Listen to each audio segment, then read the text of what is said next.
I was in a casino one day. I had an eye patch on at the time because I just had surgery, so I had a big black patch.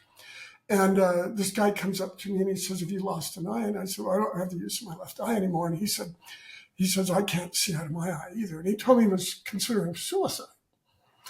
And I said, "Why?" And he says, "Well, I can't see out of my left eye." And I said, "Well, are you married?" He said, "Yeah." I said, "Do you love your wife?" He said, "Yeah." I said, "Do you have any kids?" He said, "Yeah." I said, "Do you love your kids?" He said, "Yeah." I said, "What about grandkids?" He said, "Yeah, I have grandkids." I said, "Do you love them?" He said, "Yeah."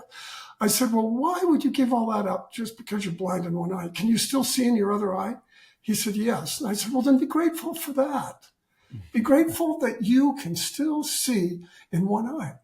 I mean, I am so glad that I can still see. And I'm glad I can walk. I'm glad I can eat. I'm glad I can love. There are so many things to be grateful for. And that's one thing cancer teaches you. Be glad for what you've got.